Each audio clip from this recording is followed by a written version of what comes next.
For those of you who have a Windows computer instead of a Mac, you have just a couple of extra steps that you have to do in order to get your computer set up to run some of the software that we're going to run.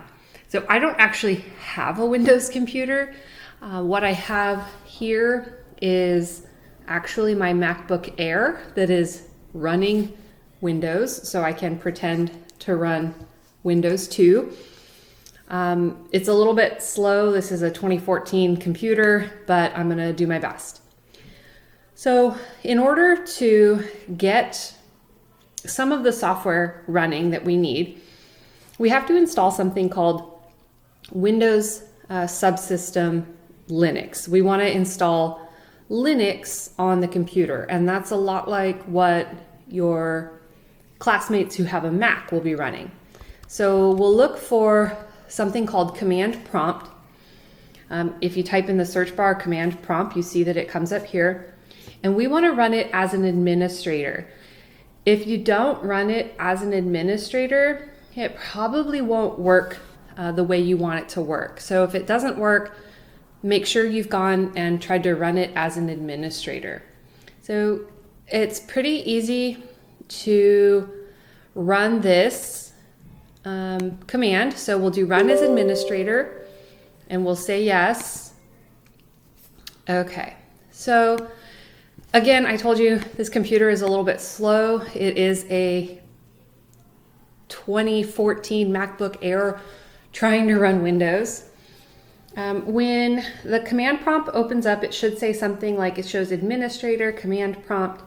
And as long as this number right here is greater than 19041, you should be fine if you're running Windows 10. If you're running Windows 11, not a problem at all. If you have an older version of Windows 10 than 19041, you might want to try to update your Windows if you can. If not, come talk to me and we can do this.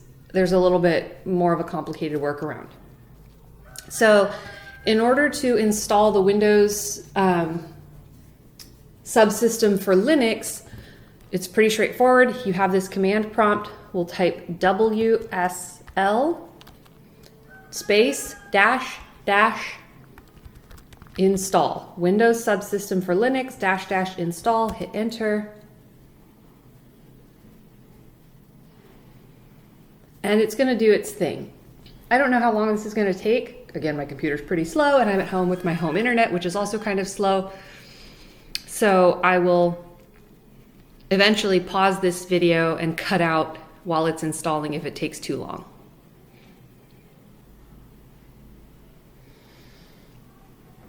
Okay, so we see that it worked. The other thing to look at here is that it installed the Linux distribution called Ubuntu. That's perfect. That's the basic one. That's what we want to do. Now, the requested operation is successful. Changes will not be effective until the system is rebooted. So at this point, you would go ahead and restart your computer. Hopefully you know how to do that. I'm going to do that as well. And then the changes will be in effect. So this is how you would install the Windows subsystem for Linux. And in the next video, I'll show you how to get it all set up once you've installed everything on your computer.